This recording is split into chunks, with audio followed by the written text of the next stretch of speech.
week, we discuss at what age should you teach your kid about bologna. We try to figure out how 100 teenagers all agreed to show up to a machete brawl and wonder if cows prefer Oculus Rift or the HTC Vive, and find out how your puppy might be trying to kill you.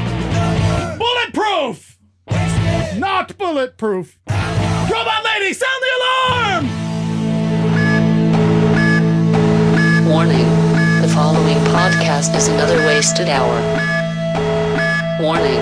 The following podcast is another wasted hour. Don't waste my motherfucking time! Trucks have become a totally different vehicle as of this week. This is very exciting. We're going to have to jump into this because now they have an electric truck that looks like a toy truck, which I'm very excited about. But before we get into that, I need to remind you that the next hour of your life is going to be replaced with two ignorant, uninformed, ill-advised, self-deprecating morons ranting about opinions they have no right to have, which are probably wrong and absolutely do not matter. Our goal here at Another Wasted Hour is to convince you that where we hail from, just outside Washington, D.C., is not just a city of politics and scandals, but one brimming with art, music, and culture and Hot Wheels. As impossible as that may seem. So listeners, now that you know why you're here with possibly the best name we've ever had on this podcast, in studio we have Chris Carter. Woo! Welcome. Hello. I left out the best part of your name because I feel like you need to do this. You actually have, is it a nickname? Is it a professional name? What is it that you would call this moniker? It's a nickname, but it became a professional name because people kept saying it. Right. Because people didn't want to not say it. No, because you have to want to say everybody wants to say it. So so everybody take a step. He's going to say it, and then you probably want to say it to yourself because it makes you feel better. So what is your professional name, Chris? Von Pimpenstein. Von Pimpenstein. Yes. I love it. That's so great. Sounds like one of the characters in the Mystery Men movie. Yeah. Oh, it's amazing. I got introduced to you a few years back. You moved here from LA to DC, and we've had some really great conversations about the DC scene and music and everything. You're a producer. You do tons of records, just constantly. I mean, this is your profession, the thing that you do. So it's been really cool hearing your thoughts, seeing stuff in LA, which is, one whole different type of scene than it is here, and what those differences is and what the pluses and minuses have been. And then you said Von Pimpenstein. I was like, I'm in love. Kiss me, you fool. So thank you so much for reaching out and wanting to be on the show. Thank you for having me here. We're really honored to have you on. Have you seen the Cybertruck, by the way? I have. I watched the video of throwing the steel ball through the window. Did not go so well. Yeah. Yes. That didn't go well. And then I saw the tug of war, which looked like kind of a joke. I am not a car person. Sure. I don't change my own oil. I don't know jack shit about cars. Yeah. But even I could tell that was the dumbest bullshit tug of war I've ever seen in my life. Right. They took a $70,000 truck and put it up against like a $30,000 two-wheel drive truck. And they were like, go. Yeah. Two-wheel drive, rear wheel with nothing in the bed to weight it down. And it's definitely has to do with friction, right? Yeah. Because even if you have two identical engines, you're not going to sit there in a tug of war where you both just can't move. It's Wasn't it more about torque? No. I'm basing everything I know off of Jeremy Clarkson and fucking TV. But I'm talking about, when you're towing stuff, it's all more about torque. So if you're towing this vehicle is trying to get away from you. Yeah. And electric motors have a shit ton of torque. They do. And that does give it an advantage. The thing is, though, they've got a shit ton of weight. Yeah. You also have the motors like over the wheels on an electric truck.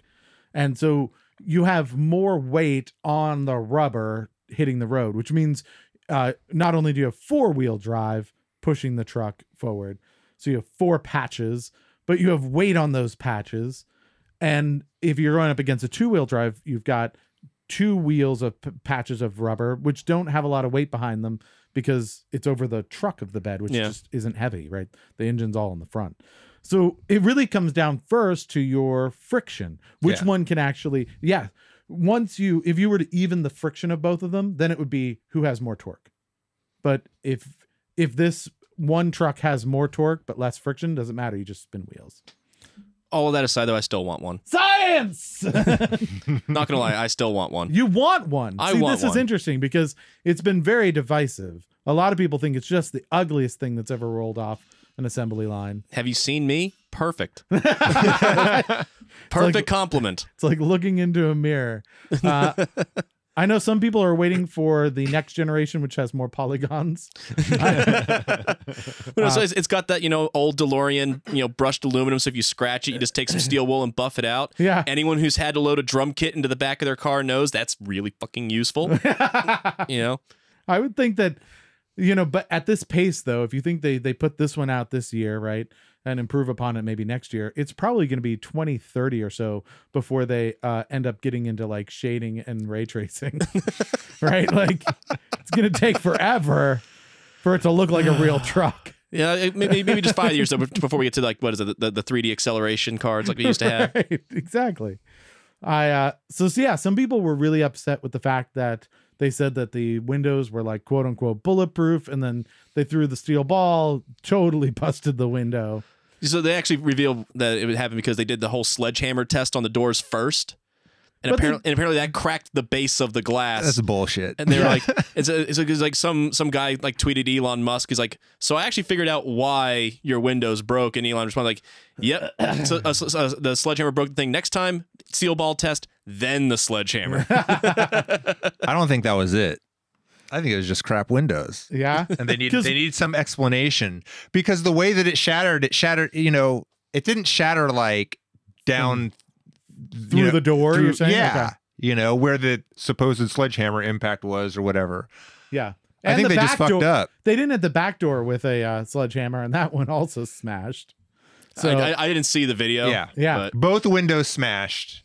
This is called, they were trying to meet a deadline. We all know how this works. We've got a show. We've scheduled this thing that's got to be fucking ready. And the engineer's like, we're not really sure these windows are ready. Like, they better be fucking ready. Yeah. Okay. Put 2 of them in. Yeah.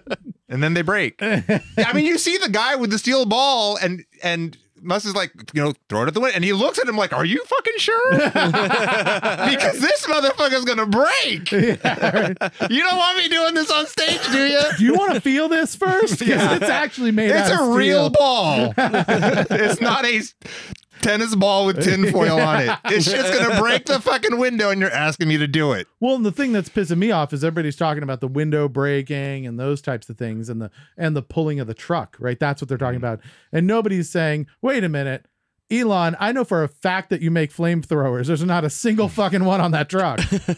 Like, there is a perfect, you open up that back, and then the pole comes up, right?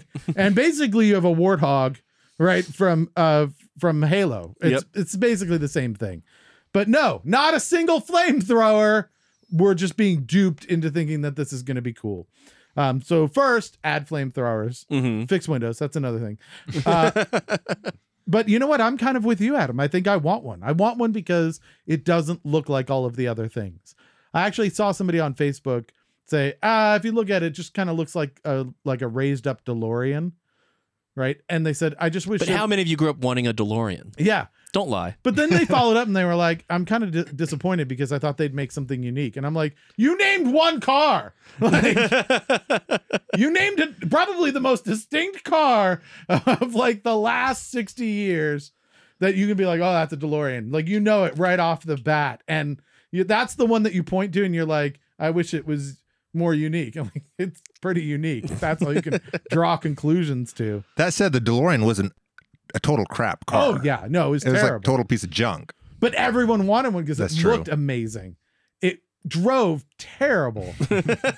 It's slow. It handles terribly. It's like, for the thing it's supposed to do, it's actually horrible at it. Right. See, what you actually need, like you alluded to earlier, you need that flux capacitor to get that extra weight over those back wheels. Because then it's all a game of friction, and it would have fixed all those problems. You listen. That's what I got from that.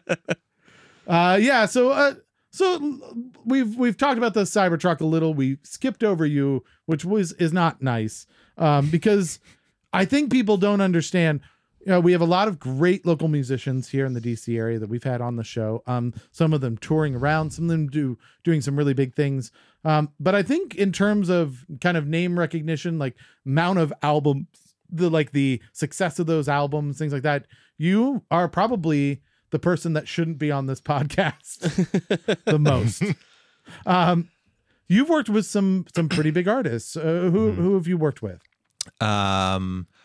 Jasmine Trias, the Backstreet Boys, Jay Monty, Adrian Marcel, Christabel. I'm really bad at this. I'm trying to picture the web from my website, the list, because this always happens to me where I can't remember shit that I've done. No, it's all right. I'm going to pull up vonpimpenstein.com. By the way, if you search Von Pimpenstein, do not take Google's suggestion that you might have meant Von Poopenstein. Apparently that's a thing. You might have to kill that person and like take all of their web presence, because that is hilariously unfortunate. Artists and clients. Yeah, here we go. So Adrian Marcel, Rozzy Crane, Jay Monty, Philade Pyrex. I had not heard of Pyrex. But I love that name. He's a contemporary Christian rap artist. Nice. Nadell, who we've had on the show, a great guy. Beck and Sebastian. So yeah, just a ton of stuff. And we have a track from Stormy Strong that we're gonna play a little later on. That's another one that you've done. But it's like a list as long as my arm, essentially, is what we have here. And those are just the ones that people would recognize, probably, right? Like there's probably even you gotta cut the list off at a certain point. Right. At some point you have to be like, only 1 million people know these people. So they're not making that. We tried to keep it above that. So it's just super impressive, and you do great work. We're going to get to listen to some of that a little later. So we're going to spend the next, hour, the next 40 minutes or whatever it is, basically seeing how nervous Adam gets being next to someone who is also a producer as we produce an actual show. So thank you for being on. And since you've done production, I know that you've also done some help with songwriting. You've done lyrics, song composition, all of the pieces that go to kind of creating a track. You've had your hand in one way or another. Yeah. So we're going to try a different role for you. Okay. We're going to make you the editor-in-chief of a brand new publication. So is it a print publication? Because it's going to go out of business real fast. Like, don't fuck me before it even starts. So, I mean, it is going to go out of print really fast because it's not real. But at the end of this show, it's gone. So it probably is a print. Oh, yeah. Yeah, at that point, that's a valid parallel, I think. And so we are your loyal reporters. We're going to pitch you some news that we found from around the internet. And you're going to let us know whether or not it makes the cut, whether or not it makes it into your publication. Use whatever criteria you want, but it's very serious. This is a serious publication. It's very serious. Okay. You'll lose that in just a moment. All right, Adam. You got to play the stinger. Okay, there you go. Don't forget the stinger. You're making me look bad in front of the other producer. Russian cows fitted with virtual reality headsets. Wait, what? So it's really kind of an experiment to see, so we already know about, playing classical music can make plants grow better. Yeah. And apparently you already know that classical music can help calm the cows down to produce better milk. Okay. So now they're literally strapping what looks like an Oculus Rift to the cow's head. This looks like a nice green pasture instead of, Russia. Right. To keep its stress levels down to make more milk. It sounds like something out of an episode of Aqua Teen Hunger Force, really. No, you're not in a death factory. You're in a nice sunny field. Yeah, it's fine. Don't worry about it. What was that sound? No, that wasn't screaming. Those are birds. That sounds like my life every day.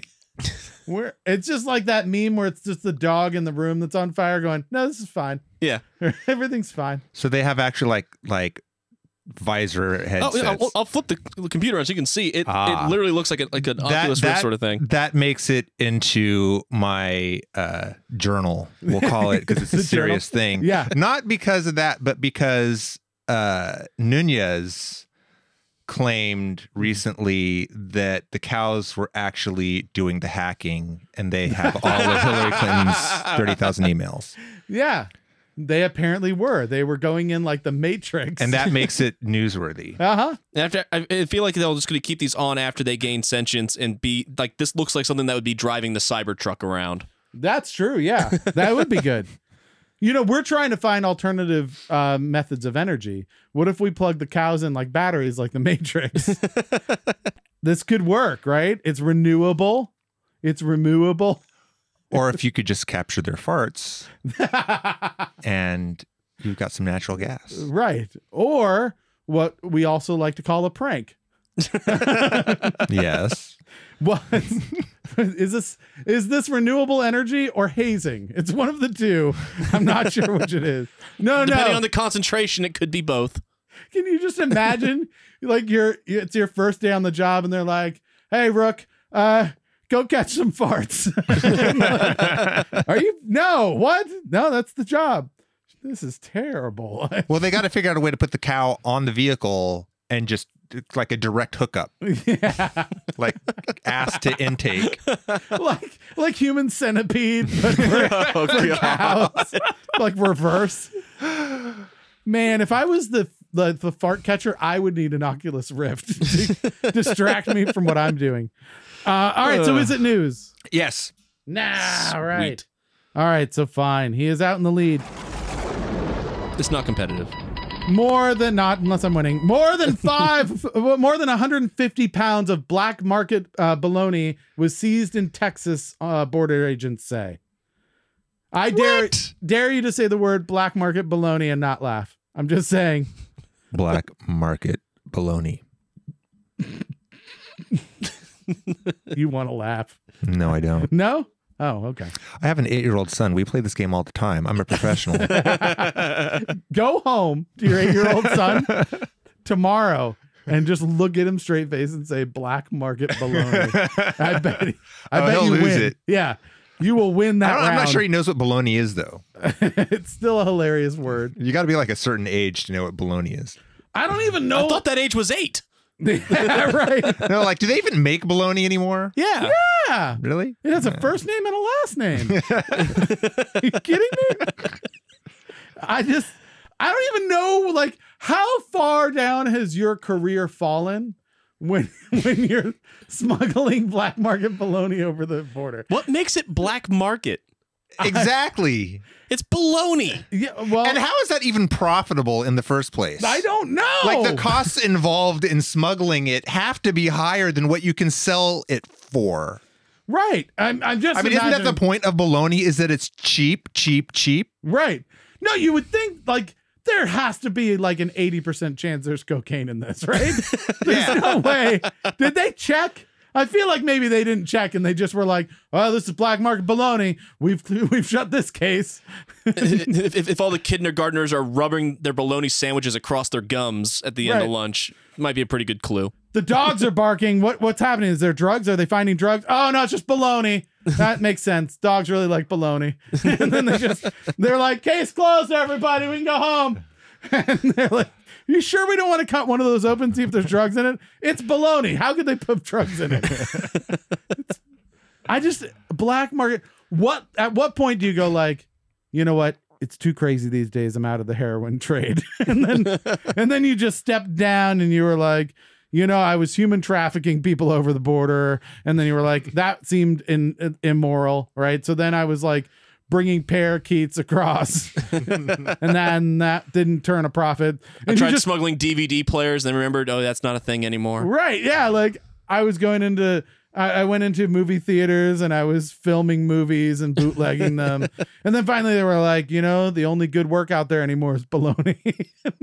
Maybe in like North Korea or something. Yeah, no, this is in Texas. Everything's bigger in Texas. I guess. But including the profitability of bologna, apparently. It was seized because it is prohibited. It is a prohibited product made from pork and has the potential for introducing foreign animal diseases to the U.S. pork industry. And so they had. That's got to be something where they didn't think that they were actually smuggling something, or they didn't think it was illegal. Like they thought it was legitimate. And at the end of the day, bologna. It's bologna. And It's then they so got cured busted. and processed, it's barely organic anymore. How does anything live through the bolognaing process? I don't know how is that possible? Like, it's not even really meat anymore, is it? Well, we'll just send you through the bolognaing process. I would come and out. if you survive, Yeah. you can tell us how it went. No, I would come out as bologna. You wouldn't know the difference. It would taste the exact same. There's no way. If I went, as soon as my feet went into the bologna machine, out the other side would come a fully formed bologna, and there would be no difference from any previous bologna made. I've never actually seen a bologna machine. I just so I made it really up. don't know. It has to be a thing. You sounded right? like an expert, so I was just kind of going with it. You must know what the fuck he's No, talking about. I'm not really He an says it with such confidence. Yeah. Not an expert as much as I smuggle it from Mexico from time to time. All right, so is it news? No. No! All right, Adam. 13-year-old girl among arrests after machete brawl during Frozen 2 viewing. Holy shit. There were so many words in there. So Birmingham, Yeah. over in England or UK, I don't know what's the actual proper one anymore. Both. As people were lining up and starting to watch Frozen 2, apparently there's like 8 different versions of how this actually happened because it was just a brawl in the theater. Yeah. But apparently it started like a couple kids fighting, which led to a couple more kids to full-on kids with machetes trying to kill each other in this theater. Who brought machetes to Frozen? 100 teenagers, by the way, Why? showed up. I can't get 5 teenagers to show up to like a party back when I was in high school, or whatever. Right. So I've got 100 of them to show up to a brawl. That's crazy. Where do A machete brawl. literally Machete brawl. And you know why? Yeah, Because they don't have guns there. that's true. That is Because the if case. that shit happened here with guns, everybody would be like, well, it's another fucking day. Just normal shit. Literally, Chris, if you were to call me up and be like, Keith, I need you, bring a machete, I'd be like, I don't know where those are. I can't be there. I'm sorry. I'm eating. Not very many people own a machete. Yeah. I It's don't one of those unique items. I'm like I've got one, actually. I'm like 80% sure. I'm 80% sure where I could get one, but there's also a chance that I could be wrong. But do you actually use your machete? No. See? It Yeah. sits under my bed. That's about it. Your bed. Yeah. Are you waiting for like an intruder to come in? Like, Well, I'm in Maryland. I can't have my AR-15 anymore. That's so. true. Or if he ever wants to make bologna. Yeah. Everyone knows you need a machete for the bolognaing process. Obviously. that is the bologna machine. Yeah, it's just a machete and a guy Yeah. who's bored. All right, so is it news? We have a machete fight. Yes. If one person had brought a gun to that machete fight, it would have been all over. Yeah. That's All right, so that's in. You're doing really well, which makes me angry. Is this a used to be. challenge? Is No. this a game or something? No, it's Is there not a a- winning and losing? No, it's never a game. It's not. It's hard to be a game when I win so consistently. Shut your whole mouth. For $20, a Oregon rehab center will put your ex's name on a salmon and feed it to a bear. Yeah, Say the name of that fish again. salmon. Salmon. One more time. Salmon. Okay, I just love it. What? There's a fucking L in it. That is not a real story. That's a real story. 'Cause That's a thing. I'm from Oregon. Yes. And And right now there could be a salmon with your name on it being eaten by a bear. I have a hard time. I believe everything about putting a name on it, like a virtual salmon or some or just naming the salmon. But I have a hard time imagining that they're going to take a salmon and write your name on it and then feed it to a bear. Yeah. No, I'm with him because anyone who's ever tried to use a Sharpie on something like wet You before can't knows write- you can't fucking do it. I've caught salmon. It's not hard. You cannot write on a salmon, number one.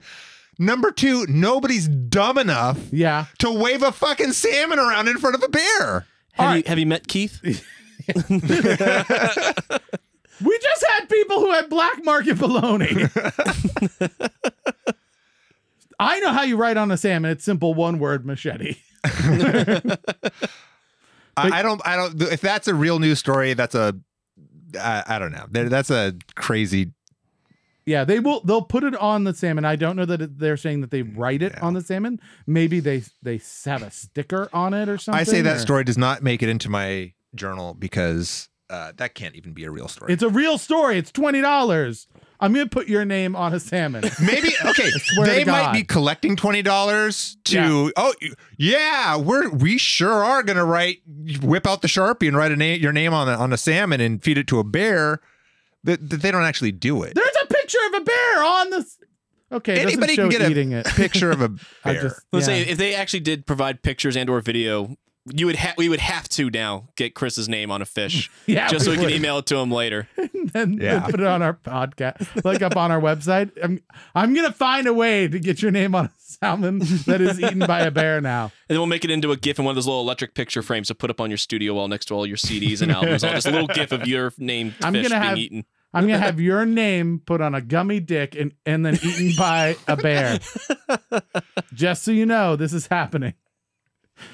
It's a thing. It's a thing. The fact that you know that there's gummy dicks, we had them sent to us. Disturbing. We got a box of gummy dicks. I'd offer you one, but we've eaten them all. They were delicious. I didn't get to have any, you bastard. I know. That was a Stone Driver. The band Stone Driver sent us gummy dicks. And anytime we mention them, we have to say their name. It was really smart advertising on their part, now that I think about it. So, bands, if you want us to mention you more, send us more phallic-shaped edibles. No, just send us gummy things. You went the wrong direction with this, Adam. All right, so I know not what news. I said. Not news. Fine, your turn. Anyone else here a dog person? This isn't the article name, just... Everyone I like dogs. I like dogs. Yeah, they make great bologna. So you know how like sometimes when you meet a new one, they like to jump up and lick your face a little bit. Yeah, that's great. Well, you fools! Because man dies after being licked by his dog. What? Did he have a machete in his mouth? Apparently. So there, it doesn't. I don't know how to pronounce this. Capnotophagia. No, your wife might know this one. No, she probably would. You nailed it. Some kind of bacterial infection that normally occurs when you get bitten by a dog. Okay. And even then, only very rarely. Yes. And even then, only when you have a compromised immune system. So a lot of things coming into play here. Apparently, all he did was dog jumped up, licked his face a little bit. He went on with his life and died like a week later from a massive bacterial infection. What? Nobody thought to think like, hey, do you have a dog? I think we know how to treat this. They eventually asked and they tried, oh, it must be this. And they upped his antibiotics, but by then it was too late. God, that feels like that's the problem. Like the news is guy is dying from a thing and nobody thought to say, hey, do you have a dog? Just out of curiosity. Have you not seen the episode of House? Right. They probably spent 3 weeks thinking it was lupus. And then fucking killed the guy. So all right, so is it news? Yes, because in my esteemed journal there's a lot of science there to be discussed. There is that's very sciencey. Yes. All right, so I'm not ahead. A Filipino teacher makes students watch porn for sex ed class. I mean, I feel like that's educational. Maybe not what you're hoping to teach them, but it is educational. So yeah, is that news? I don't have any more. The look on his face right now is pretty amazing. I feel like it's all summed up. I can't add any more. Yeah, I'm gonna say that's news. Yeah, I like this journal. All right, Adam. So I think we're just about out of time almost. So last couple, we'll just do headlines. Yeah, if you have a question, we'll try to answer, but we're gonna keep these really fast. Okay. This is Keith's favorite type of article for me to put in this section. Florida man arrested in an exfoliating mask. Woman sets car on fire because it was dirty. And man punches brother for not supporting his dreams. Well, it has Florida, so yes. You do this every time. We're in the speed round.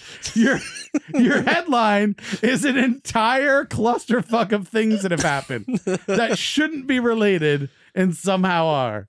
I don't know where you find these from, but it's like a crossword puzzle. I just Google what type of article will piss Keith off during the speed round. Oh my goodness, it's so true. All right, so that one's in. Idiots trying to siphon fuel end up sucking shit from sewage tank. Yeah. I'm gonna say no. That's not news. That's just stupid people. That's karma. That's immediate. We don't need to report on all the stupid people. That's destiny. We've determined. We're wondering if things are preordained, and they are. But if they were from Florida, it would be news. No, I think maybe New Zealand. Actually, not news then. No, okay, not news. I didn't read it, so I wasn't sure. Do you even have to siphon gas in New Zealand? I don't know. Because they're all upside down there. Wouldn't it just fall out? No, that's not how it works. Is that not how it works? No, they're right side up in relationship to themselves. So all of their gas falls into our cars.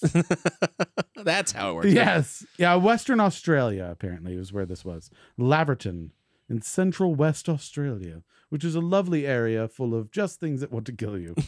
All right, so not news, unfortunately. All right, well, that is the end. If we were playing and keeping score, Adam would have won, but obviously we're not. So we just call it a public service. He just has to slip me $5 afterwards.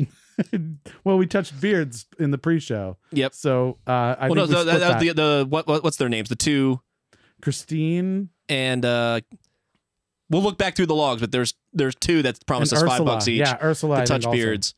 And then you just need to give me that, that same $5 bill we pass back and forth every week in the winter. All right, so there you go. You did pretty good, I think. This seems like a very serious. Thank you. This is a very serious publication that you've created. Yes. Full of science. Yes. And other things and porn. a little bit of porn, but it was a sex ed course, so that's science. But it's it's an alternative way of teaching it. So let's talk back about something that maybe you are a little more versed in, being a producer of music. So you brought us a track, and who was the artist again? I don't know. Stormy something. Oh, Stormy Strong. That's it. Stormy Strong. I said it earlier, and then I forgot to write it down.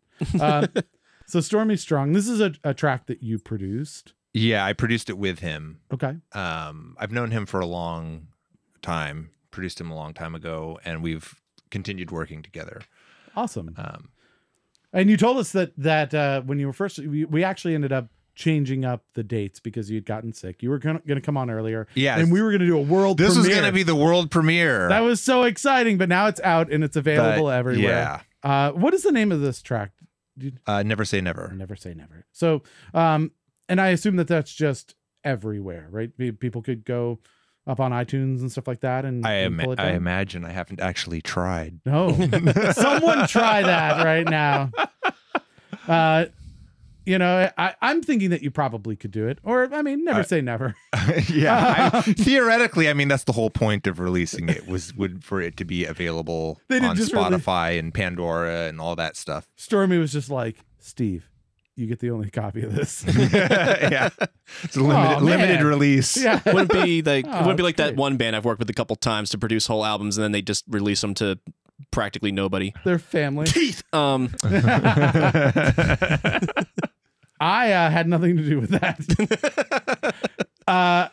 So this is very cool. So what is the process? I think some people who listen to this podcast, we get a sense of like what an artist does, right? You write a song, you perform a song, you maybe record the song, and you get a sense of what a songwriter does. You get a sense. The producer tends to be a little more vague as to like what that role is, right?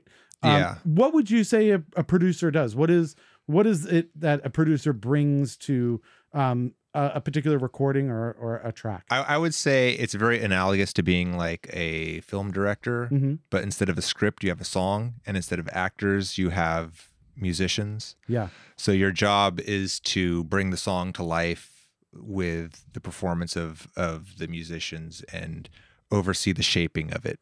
I think it's a really great way to put it, right? It's producer tends to like have a lot of different roles, right? It's director, it's kind of coach, record producer, because nowadays you've got beat producers. Oh, right. And then you've got record producers. And you are a record producer. I am a record producer. I can make beats. Yeah. And I often play a lot of the music on records that I produce. Oh, wow. Okay.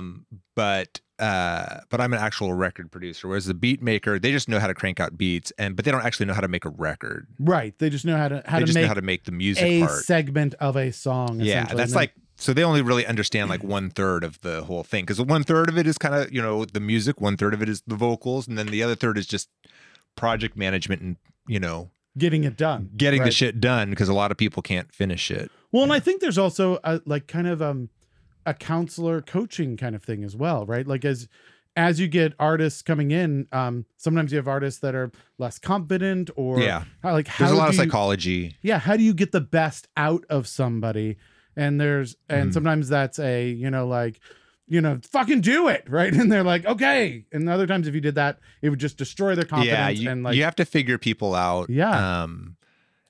Pretty quickly, and sometimes you try little things here and there before you go big, and see where you get reactions before you really know how to go. You just don't roll in and you're like, and they're like, Chris, you're not wearing any pants, and they're like, I figured I'd go big to start and then see where it rolled, and okay, so not this. Yeah, all right, try something else. But confidence is a big thing, and one of the biggest things is like the trust relationship between, particularly with the vocalist, not so much guitarists, drummers, whatever, they don't give a fuck, but with the vocalist. It's a trust relationship. Yeah. And if they start feeling like you're not being honest with them, or you're just buttering them up or whatever, you know, then you can't really, it makes it a lot more difficult to get the performance out of them. They actually prefer it, you know, when you're very critical. Yeah. Because then they know when you actually say that take was awesome, they know that you actually really mean it. And I think that's as a vocalist myself, like when I was off doing music, I think that's a really big part of it, because if you're playing bass, you're playing drums, you can hear what you're playing, right? Like it's out in the world, and you're watching your fingers do it, and you're hearing it coming into your head. And I think you have a better sense of like, that's not quite what I wanted. Where when you're doing vocals, it's difficult because it's coming from your head, right? And so you're hearing like the inside of your head version. And you know, you feel like, yeah, that seemed to go well, but it's harder to tell from a third person view. Like, did it hit? Did it have the things it needed? And there's some real subtleties to it that are hard to. It's a very complicated. It's the most complicated instrument. Yeah, and it's also the one that listeners can pick up on more than anything else. Yeah, because we all hear human voices all the time. Right. So if there's little things that are off, you know, if there's little things that are off on your ukulele part, people don't really notice that much because people don't hear ukuleles all the time. But like piano, it's got to be a lot more accurate because people hear pianos a lot. But then you get to the human voice, everybody knows the human voice inside and out. Yeah. So if things are a little wonky, it sticks out like a sore thumb. And that's the part of the record that nobody, you know, back in the day when I worked at Tower Records, nobody ever came in and said, people came in all the time not knowing the name of the song that they're looking for, or the band, or whatever. Yeah. Nobody came in saying, do you know the song that goes, like, no, it was always like, you know that song that goes, oh, I love you, I want to touch you, I love you, love you, want to touch you. Like, oh yeah, we know that song. Yeah. I mean, it happened at least once an hour, somebody would come in singing the lyrics to some song. That's the thing. It's the most important instrument on a record. How do modern jazz people find albums? Right? like, do you have the one that goes like, and you're like, that means nothing. Are you having a seizure? I don't even know what's happening right now. The trick, Keith, is you have to listen to all the notes they didn't sing. Right. It's all about the spaces. Yeah. All right. So let's take a listen to this. We got a little sample of Stormy Strong. This is a track called Never Say Never. And our guest here, Chris Von Pimpenstein Carter, is the producer on this. So yeah, let's take a listen. Time slips away when you are near. Only a moment, releasing the darkness I held dear. Melting day into night, you realize we're on the ground now. I love you forever, and I'll never say never. Hearts are glued. Never say never, because of you. You know what I think I love about production is it's one of those things, those few rare things in the world that you're more likely to miss when it's not there than like hear when it's there necessarily. Like when it's good, you go, this is a great song. You don't go like, this is a really good produced song, like an average person Right. doesn't go like, the production on this song is stellar. But then Yeah, you don't hear- want people to hear the production. You Yeah. want them to just hear the song. And so like they go, this is a great song. But you've all had that moment where somebody has played a recording for you, and you've been like, this is a good song, but there's just something like there's something not right about it. And I can't, it's in tune, like the lyrics are good, like everything's there, but it's just like, it's like when you eat something that doesn't have enough salt, right? And you're like, this is food. Right. I'm not excited about it at all. And production is that, right? It's the thing that takes things that are like good and makes you just go, I have to listen to this over and over again. Or maybe it's more like, you know, with food, you've got food that might taste good, but you don't want to eat it because the presentation is crap. yeah, You know? that's true. And so it's like you can have a great song that's just destroyed by the production because Yeah. it's just not plated right, you know? It's just green mush. It's delicious. ground it green all mush. up, the whole meal in a blender and just poured it in a cup. Like nobody's going to want to touch that. Yeah, no matter how good it tastes. And a lot, unfortunately, a lot of people do that, you know? Yeah, no, I think it's fair.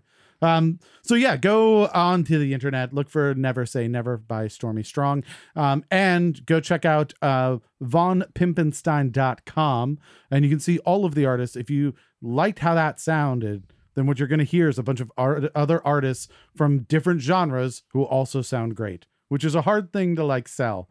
But it's like, just, if you don't think about this artist, just think how great this artist sounded and then apply it to other completely different artists. So it could be a really fun rabbit hole to go down, finding a producer and like chasing after the things they do. So if you're up for a musical adventure, go do that. So let's move on to something. Speaking of production, this is a piece that Adam's very fond of. He likes One of my finest works. yeah, one of his finest works. This is a little game show we like to call Please God Just Get One Right. Oh, fuck. Yeah, he's dancing. He does it every time. He made that. Do you have any critiques or anything of Adam's work? Do you feel like production wise he could have maybe made something better?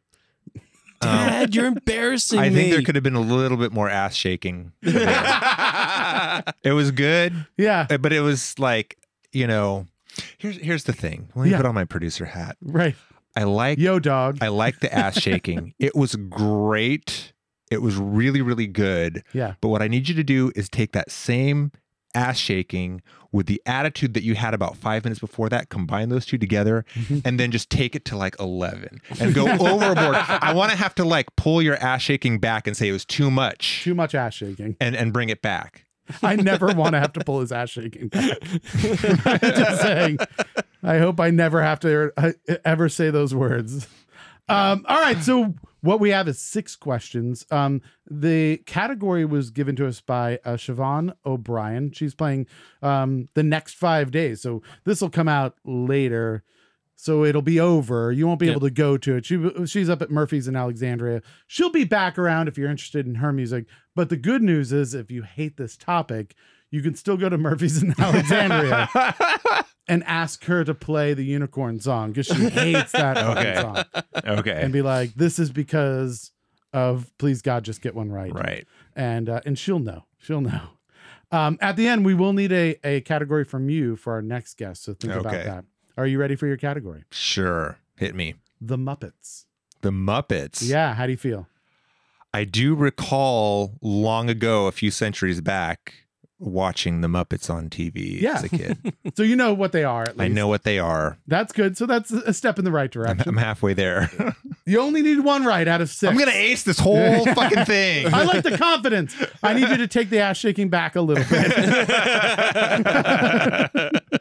All right, Adam, start us off. So everyone knows Jim Henson as the creator of the Muppets, but fewer people know the name of his co-creator, who also helped perform the puppeteering and helped with some of the show's biggest innovations, such as using TV monitors so they could look at the performance in real time. What was the name of the co-creator of the Muppets? I have no clue. Wasn't this like his wife or something like that? Is that I right? I don't know. I say that's it. You wanted to give it that time? Yeah! It was his wife, Jane But I don't know her Henson. name though. Yeah, I think that's close enough. I wouldn't have guessed wife. So you got it. Yeah. Nicely done. Thank Right you. off the bat, you knew you were going to ace it. You called your shot. So the rest of this is just icing. Yeah. You got All your right. one. We've got a prize for you and everything. Woohoo! Yeah. So we're just gonna spitball and see if you can get any Okay. more. Okay. We'll go for the record. What's the record? 4? I think 3. Holy 3? crap. 3. The original Kermit the Frog lives in the Smithsonian. You can go see him, go down in DC. He's made from an old coat and ping pong balls. Who did Jim Henson steal the old coat from to make Kermit? Oh, good Lord. Yeah, whose coat was that? His daughter. Oh no, not his mother, actually. Yeah, good idea, a family member, but yeah, it was actually his mother. So that's all right. So you evened out. You're 50. You're Okay. 500. Okay. This is good as batting averages go. Okay. Yeah. From 1979 to 1984, the Muppets released 3 feature films: The Muppet Movie, The Great Muppet Caper, and The Muppets Take Manhattan. Across these 3 films, how many Academy Award nominations did they win? I hated all the Muppet movies. I never Get understood out. why they were made in the first place. Muppet Treasure Island and Muppet Christmas Carol are fucking Were national garbage. treasures. Get the fuck out of Shut the Garbage. down the show. The show's over, people. We got nothing left here. I forgot the question because as soon as you said Muppet movies, I just shut down entirely. Just started weeping inside. Yeah. Across those first 3 movies, how many Academy Award nominations did they win? Did they win? Yeah. 0. Oh, you are a dark man. 4. He's like, none. They're crap. I guess the rest of the world disagrees with me. This is why I'm not a movie critic. Yeah. So he has. They have more Academy Award nominations than I do. So that makes Me it too. Yeah. So fuck them. The first appearance of the Muppets was not on The Muppet Show. In fact, they first appeared on a 5-minute TV show, which aired twice daily on WRC TV in Washington, D.C. Here in D.C., that's where they made their debut. What was the name of this 5-minute short? Oh, good Lord. Yeah. The Sesame Street predecessor. Yes. That is, yeah, the Technically accurate. But right. Oh, I get No. like half a point. It was I don't know the name of the show. Sesame Street Unloaded. No, Sam and Friends. Ah, Sam and Friends. Yeah, not even close to Sesame Street. no. Both started with an S. Yeah. That's- I'm still, Bask- I'm worked up from the whole movie thing. Yeah. And I can't think straight. No, I understand. Bask in the glow of the first one. You got the first one. Yeah. All right, Adam. The Muppets on Sam and Friends were the first puppet show to do away with what architectural feature? Architectural feature. Yeah. Oh, the what do you call that thing? The Oh, wall. Nice try. The wall thing. You talk about the thing that they hide behind? Yeah. The No. wall. What? They were the first puppet show to do away with the proscenium arch. Really? Yeah. So every puppet show before that, they'd have that big arch across the top to make it look like those Yeah. old little theater things. And the Muppets were the first ones to do away with that and just use the natural framing of a camera shot as their quote-unquote arch. I call BS on that. There's no way that that's true. No way the internet is correct on that. Yeah. There's It's the fucking 0% internet. chance that Wikipedia lied to me. There's people there's people on the internet that think that the world is flat. I know, and it's awesome. Those people are amazing. Because they say things like, you know what's not proven by science? A globe. And I'm like, oh, God. I'm not even sure where you're going with this. And then they're like, flat Earth. And I'm like, also not proven by science. So I feel like if you're using the same metrics, you should walk away. But yeah, that first one to not use the proscenium. Okay. And although I liked the trick, that was really good where you're like, oh, what's the name of the thing you're asking me about? That, the thing where that's the answer to the question. What is that? It's on the tip of my tongue. It is answer of this question. Yeah. He's like, proscenium? Yeah, that one. That That was That's yeah. exactly what I was thinking of. I just referred to it as a wall, but it's the wall above and around. It's basically a wall, Yeah. but just an upper round Yeah. wall. Yeah. All right. Last but not least, when the Muppet Show did finally air in 1975, it had a controversial pilot name. So the name of the pilot was actually fairly controversial. Can you name the pilot of the Muppet Show? Where do you get this crap from? The internet. I'm gonna find the most obscure fucking facts just to fuck with Chris. He's gonna be so fucking pissed off that he came, drove his ass all the way out here, driving around in the dark trying to find a parking spot where there's no goddamn parking spots because there's all driveways on this damn street. I swear to God, all driveway. I'm like, there's a spot. No, it's a fucking driveway. There's a spot. It's a fucking driveway. All driveways are spots. So what is it? What is the controversial name of the Muppet Show's pilot? I can't even imagine. It's pretty great, actually. I was really happy to find this one. I have no clue whatsoever. The name was The Muppet Show, Sex and Violence. Yeah. It was The Muppet Show, Sex and Violence. That was the initial name for Sesame Street? Yeah, no, for The Muppet Show. Oh, for the Muppet Show. Yeah, for The Muppet Show. The Muppet Sex Show, and Violence. Sex and Violence. No, the Sex and Violence episode of Sesame Street wasn't until about the 90s. Right. So, Interesting. Yeah. Interesting. I kind of wish they had stuck with that because I would have liked to have seen where that veered off to. Yeah. Like, where's the shrimp at? I'm pretty Oh, sure at that point in time they would not have made it onto network television. I would have loved it, though. We need a Muppet Show, Sex and Violence now. I think they already had it. It was called Meet the Feebles. That's true. All right, so you won. You did win. Yay! Yay! Got it out early. That way you didn't have to worry Yeah. about it. Yeah. So you have to now think of a new category, and because you've won, yeah, you can grab that. Adam is going to Oh my God, you were serious. Yeah, reach into Adam's sack of happiness. Just put your hand in his sack, If it nips your finger, that's totally natural. and you get to pick a gift. You can take that home. What did you get? What did you... Emergency beer guards. Yeah, This will be great for my beard. for your beard. You had a beard, and it needed a guard because it got cut off. I might even use it on my head. Yeah, this is going to be good. When it Because- grows back, now you can put the guards on there so that you don't end up accidentally shaving it off again. This is good when you eat sandwiches and stuff. You don't get all the mustard all over your beard. You're welcome. Thank you. Thank you. So, yeah. This means a lot to You me. could give it to your kid and confuse I'm him so even more. happy. I'm gonna put this under my pillow and sleep with it tonight. You should, to guard your beard Yes. as the night goes on. Yes. So what is your category for our next guest? What do you want them to try and guess 6 questions about, just to get one right? Know, Right. based upon our pre-show conversation. Yeah. Let's go with pole lathes. Pole lathes. Can I do lathes in general? Is that... Sure. I feel like pole lathes is not going to have 6 questions I can ask. Oh, I have 6 questions about pole lathes.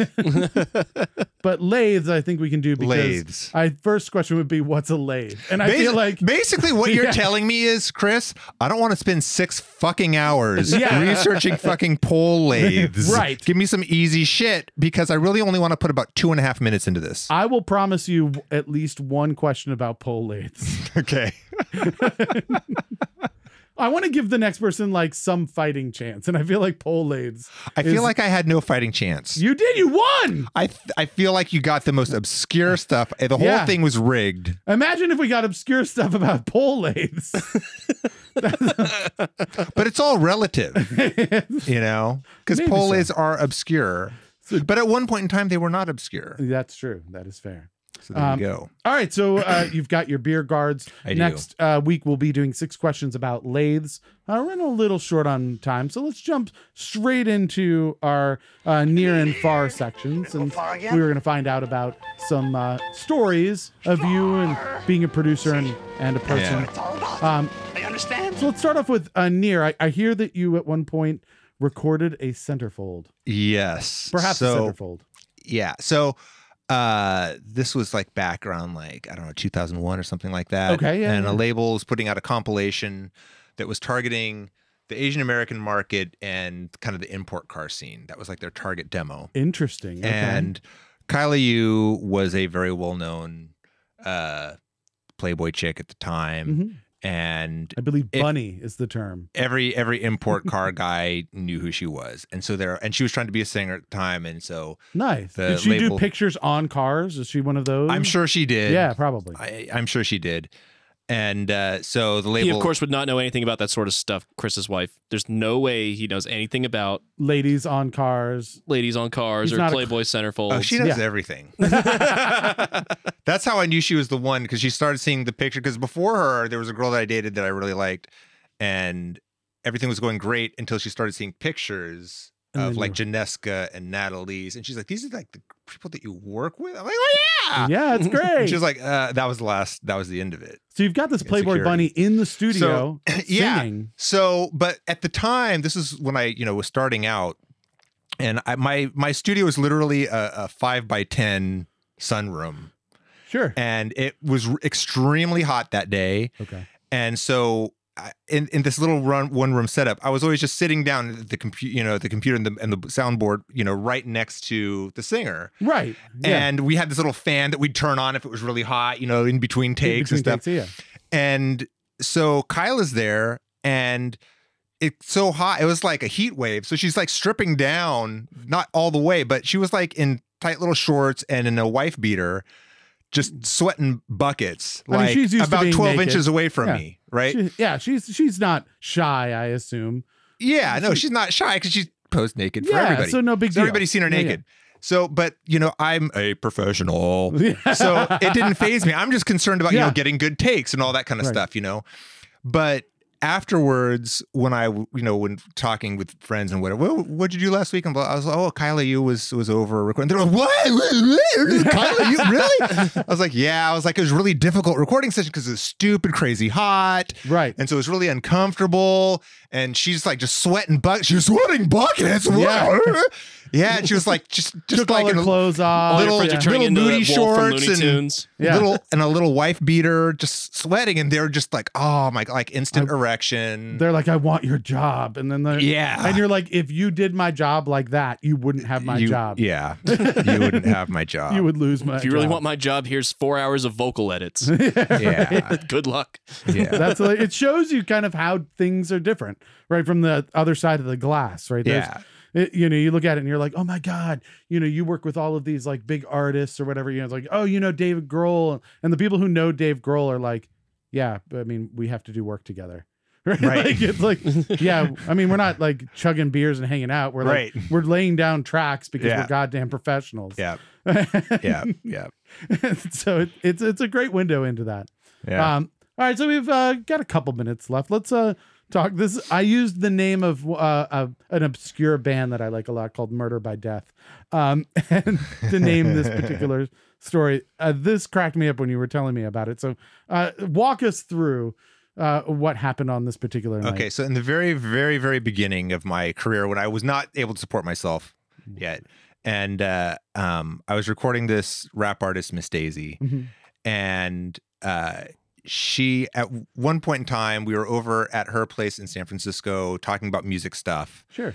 And her girlfriend called randomly. Yeah. And they were talking, and she mentioned that I was there, and she wanted to talk to me. Of course. So she handed me the phone, and so I'm talking to her. Yeah.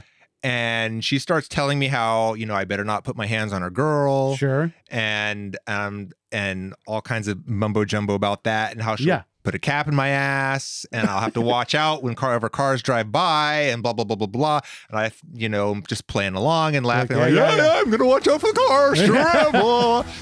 And it turned out that she was a gangbanger, and she was fully serious. So she had taken it to a 10. And you thought she was joking. And I thought I was on this fucking show.